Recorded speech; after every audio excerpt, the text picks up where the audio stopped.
Hello guys, welcome back to my first mini vlog. તો આજે હું મારો ફર્સ્ટ મિની વ્લોગ શૂટ કરું છું એન્ડ હું આવી ગઈ છું મારા મમ્મીના ઘરે. એક પ્રસંગ માટે આવી હતી અને પછી મને મારા મમ્મીએ કીધું કે બેટા તારા હાથના અથાણા તો બહુ ફાઇન થાય છે, તો તું જરાક આવી જ તો મને અથાણા કરીને જ જા, મારી માટે અથાણા બનાવીને જ જા. તો મેં પણ કહી દીધું કાંઈ વાંધો નહીં મમ્મી, તમે આટલું કહો છો તો હું અથાણા તમને બનાવી દઈશ. તો ગાઈઝ મેં ઘણા બધા અથાણા બનાવ્યા છે અને ઘણા કિલોના અથાણા બનાવ્યા છે. તો એ જ એક્સપિરિયન્સથી મારો ભાઈ છે, તમે જોઈ લો કે એ ખારેક મને સુધારવામાં હેલ્પ કરતો હતો. દાદા અને પપ્પા બંને કેરીના કટકા કરતા હતા અને મમ્મી થોડુંક બધાનું ઇન્ટરવ્યૂ લેતી હતી કે ભાઈ તમને લોકોને કેવું ફીલ થાય છે, શું કરો છો. દાદા થોડાક ગભરાઈ ગયા હતા કે જવાબ શું દેવો, આ બાઈ શું કરે છે. પણ કાંઈ વાંધો નહીં, મેં પણ દાદાને શીખવાડી દીધું કે દાદા આપણે પણ જવાબ દઈ દો. અને અહીંયા હું થોડોક ફ્લોમાં એટલી બધી મેં કેરી ફોલી નાખી કે પછી મારો હાથ ઊંચો નહોતો થતો, એટલો મને હાથ દુખવા લાગ્યો હતો. પણ કાંઈ વાંધો નહીં, મારે ભાખરી નહોતી કરવી એટલે મેં કેરીની છાલ ઉતારવાનું પસંદ કર્યું. અને અહીંયા મમ્મીએ હળદર મીઠાના પાણીમાં કેરી પલાળી દીધી હતી. અને આ નાની કેરી છે જે મારા નાનીમાં લઈ આવ્યા હતા. આની ગોટલી કાઢી અને આખી કેરી ભરી અને કરવાનું હોય. એ અથાણું બહુ જ ફાઇન અને ટેસ્ટી થાય છે. તો અહીંયા મમ્મી ભાખરીએ બનાવતી હતી અને આ જ બધા અથાણાના સંભારા ને એ બધું છે. તો બસ એ જ બધું મમ્મી બતાવતી હતી. એન્ડ પછી હું આવી ગઈ હતી રસોડામાં ક્રેડિટ લેવા માટે કે હું અથાણું બનાવું છું. એન્ડ અહીંયા તેલ ગરમ કરવા માટે મૂકી દીધું હતું. મમ્મી અહીંયા ગોતતી હતી મરચું પાવડર જે અમારે નાખવાનું હતું અથાણામાં. અને પછી અહીંયા વારે વારે ચેક કરતી હતી તેલ આવ્યું કે ન આવ્યું. અને પછી ફાઇનલી મેં તેલથી વઘાર કરી નાખ્યો હતો અથાણાનો. અને તમે જોઈ જ શકો છો, આવડતું તો કાંઈ નથી પણ વિડીયો બનાવવા માટે હું બધું જ કામ કરું છું. કારણ કે મને શોખ છે કે લોકો મને વિડીયોમાં કામ કરતા જુએ, જેથી બધાને એવું લાગે કે ના બિચારી છોકરી તો ડાય છે, ઘણું બધું કામ કરે છે. પણ એકચ્યુઅલમાં એવું નથી, ગઈ હું કાંઈ કામ કરતી નથી. દીકરીઓ ઝાપેથી કામ લઈને આવે અને હું એવી છું કે જ્યાં ઝાપેથી કામ મૂકીને આવે. મતલબ તમે સમજી જ શકો છો કે હું કેટલી આળસુ છું એ.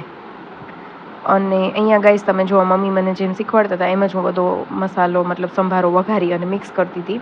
અને હું મિક્સ કરતાં મમ્મીને ડાપણ કરતી હતી કે આપણે આમ કર્યું હોય તો ઓલું કર્યું હોય તો આવડે કાંઈ નહીં, પણ ડાપણ થોડુંક ઝાઝું કરવું. ઓલું શું, મને એવું થાય કે હું જ એક્સપર્ટ છું, કારણ કે તમને ખબર જ છે કે મને અથાણા બનાવતા કેટલા ફાઇન આવડે છે. તો બસ એવી જ રીતે હું મસ્તી કરતાં અહીંયા બધું મિક્સ કરતી હતી. અને કોઈ પણ પ્રમોશનનું મને કાંઈ બી કોઈ કીધા વગર જ હું એ બ્રાન્ડનું વગર જોતું પ્રમોશન કરતી હતી અને રેસીપી આપતી હતી કે તમે લોકો આવી રીતે બનાવી શકો છો. પછી અમે લોકોએ હળદર અને મરચું ને એ બધું નાખી અને પાછું અગેન અમે બધું મિક્સ કરી લીધું.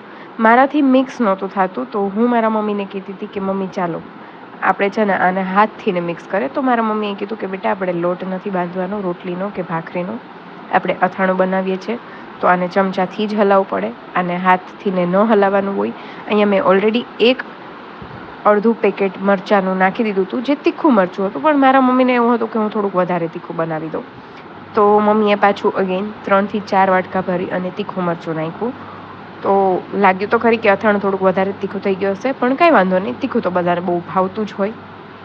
તો બસ આવી જ રીતે હું બધું મિક્સ કરું છું બોલતા, કારણ કે મારે તો શું બોલવા વધારે જોઈએ, કામ કરતાં ડાપણ ઝાઝું હોય. તો એવી જ રીતે હું ડાય થઈ અને વિડીયોમાં ક્રેડિટ લેતા બધું મિક્સ કરું છું. તમને લોકોને જોઈને લાગતું જ હશે કે હું કેટલી કામઢી છું, પણ એકચ્યુઅલમાં ગાઈસ એવું જ છે. તમે જે વિચારો છો એ બરોબર છે. હું વિડીયો માટે તો કાંઈ બી કરી શકું, તો હું વિડીયોમાં તમને લોકોને સારી દેખાવા માટે મસ્ત બધું કામ કરું છું. એન્ડ ધેન મારા મમ્મીએ ફાઇનલી, આ તો શરૂઆત હતી પણ આ છે ફાઇનલ રિઝલ્ટ ગાઈઝ. આ મારા મમ્મીની મહેનત છે અને મારા મમ્મી જેવા અથાણા ખરેખર કોઈથી ન બને.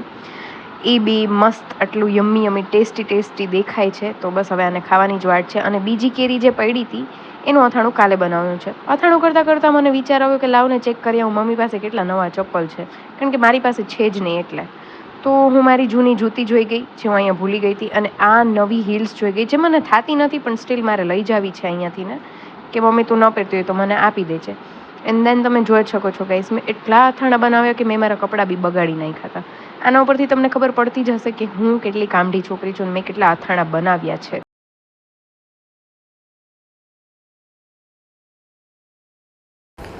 ગાઈઝ તો આજના વ્લોગમાં બહુ જ અથાણું થઈ ગયું, તો કાંઈ વાંધો નહીં ગાઈઝ, આપણે મળીએ બીજા નવા વ્લોગ સાથે. એન્ડ મેં કપડાં એટલે ચેન્જ કરી લીધા છે કારણ કે અથાણું બનાવ્યા પછી મેં નાહી લીધું હતું, મારા કપડાં બગડી ગયા એટલે.